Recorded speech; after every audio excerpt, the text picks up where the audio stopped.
small details in the end of the day will make the big difference, in my opinion. So as you say, and I will keep repeat, the consistency is the most difficult thing. Just doing it every day. Yes, every day. Do you ever wake up and you say, I don't want to do it today? I fight against my mind. Yes, sometimes it's happened. We are all human beings. We are not happy every day. We are, not in a good mood every day. It's normal. It's part of us. What do you do to overcome that? I fight against that. It's the big challenge. It's when you're not willing to do something, but you have to do it.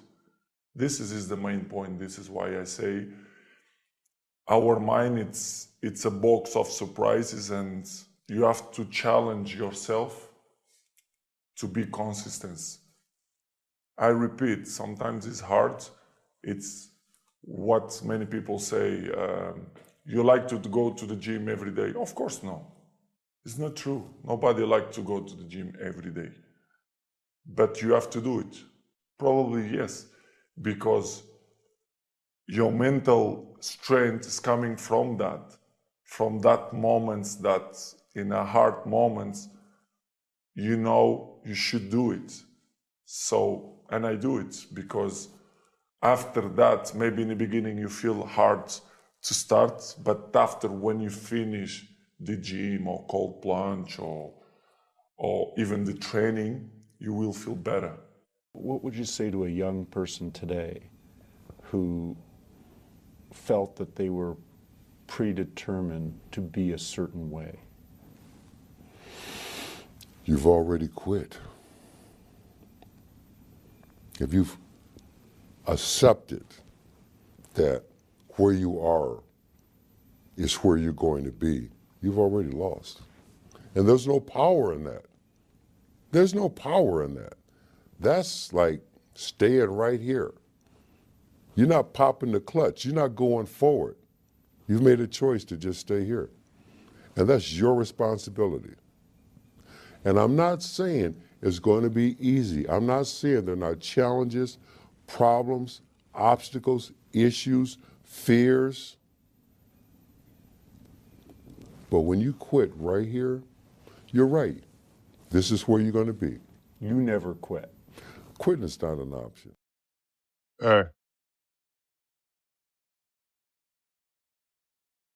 Don't ever let somebody tell you you can't do something. Not even me. All right? All right.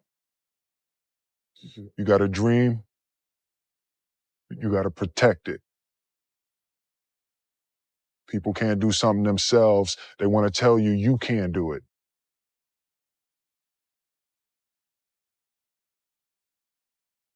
You want something, go get it. Period. How do you love yourself, Luis? Because I talk about it all the time. So I made a list of how to love yourself. And it's even in poster and postcard form now. But number one on that list of how to love yourself is to stop all criticism. Just stop it, now and forevermore. And make a vow to yourself that you're going to do your very best from now on to stop criticizing, number one, you, and then other people. It'll be a lot easier to stop criticizing other people when you stop criticizing yourself.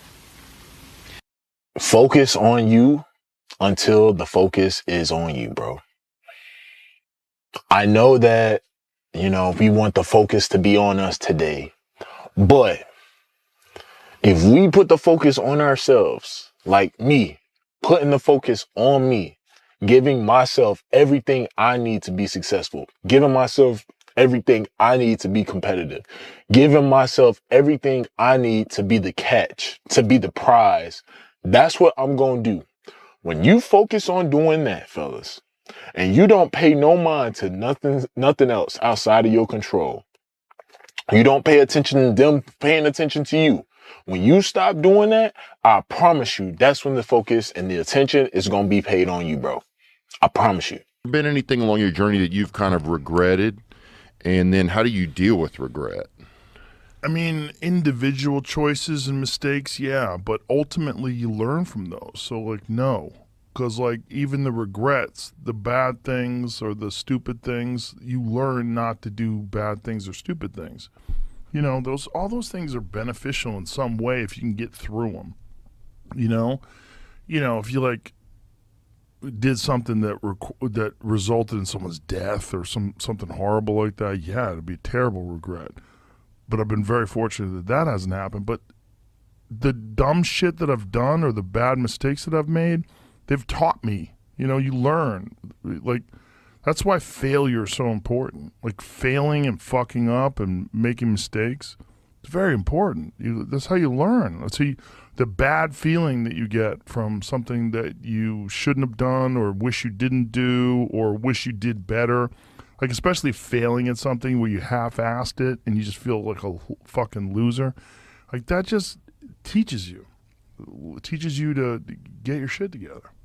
Well, you have such a good ability to learn from those things. Some people, I think, kind of it's just like it gets repetitive for some people. That's dangerous. Yeah, it's dangerous to dwell on past mistakes because people sort of define themselves by the worst moments that they've ever had. And if that's the case, like, some people are stuck in high school. You know, they're stuck in failures that they had, like, when they were first getting jobs, and they always think that they're a loser, and they don't like the feeling of failure, so they keep low expectations so that they never have to feel that. You got to get through it. You got to get through bad feelings. You got to get through failure. It's very important, and you get through it by just picking yourself back up and moving forward and going. But it's hard for a lot of people because that sting, they never get over it, the feeling of failure. And they don't have a good support system, like good friends. Like, having a good community of friends is very, very important, because you could feel like down, like if a girl broke up with you and you feel like you're the worst, you're a fucking loser, like you're a piece of shit. But then you go out with your friends and you have a few laughs, and next thing you know, you're laughing and you're like, I'm all right. We'll be all right. And look at you today, man. Yeah. And I just think that's really critical, right? And it's like, because everybody has dreams, and as much as you want to be able to listen a little bit, because somebody's going to give you a gem, but nobody knows but you. You can't get advice on what you should do with your life, right? Nobody knows what you are. Like, even sometimes you don't really even know what you are. You got to take your shot. And it's like, as much as you want people to agree and you want the people around you to be supporting your dreams and all, it's not going to be like that all the time. You got to do it alone. And people will help you, and when you get the ball rolling, people will jump on. But if you don't believe, nobody else is going to believe. People come along because your belief is so insane. Thoughts are like drops of water. You drop a drop of water on the table here, and it doesn't mean much. But if you keep dropping and keep dropping and keep dropping, you get the table becomes a wash, and then you get a puddle on the floor, and then you can get a little pond and a lake, and finally you can create an ocean. And with our own thoughts, we can drown in a sea of negativity, or we can float on the ocean of life. And it's up to us. The thoughts we think accumulate. And what sort of puddles are you standing in? Or are you up to here? Or are you up to here and trying to paddle? You know, what are you doing to yourself? When we're willing to change our thinking, we can change our experiences. And it doesn't matter if you've got a big puddle of negative thoughts. You know, you can move over here and create a puddle of marvelous positive thoughts. You can make changes, always. So you want to turn those fear thoughts into positive affirmations. Let them work for you. Do you believe that every person has the ability to choose the right path, the spiritually enlightened path? Absolutely. Absolutely. It's not easy. It can be tremendously difficult. It's easier to quit. It's easier to succumb. It's easier to give in. But to go forward, that's tremendously difficult. You have to be bold to do that, to say, no, this is not where I'm going to be. I often think of another person. This woman and I are the same exact age, same zodiac sign, went to the same elementary school, and lived a half a block away from each other in my hometown, Milwaukee, Wisconsin. There was nothing in our environment that said I was going to go on to become Chris Gardner and she was going to go on to become Oprah Winfrey.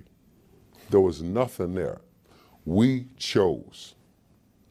And there are a lot of people in this world who have also chosen. That's one of the things I've learned, this part of the journey in life. So many of us have chosen. And one of the most important things that we have chosen is to break these various cycles. Cycles like links in a chain. We've chosen to break these cycles. We've chosen that, you know what? Whatever was an issue or a challenge or a problem for me does not have to become generational and get passed on to my children. Yeah. It's the main point, because everyone wants to be Cristiano, but I give you the map. You think you will do it that? It's difficult. It's The discipline. the discipline is the most difficult thing, not only in the sport, but in the life.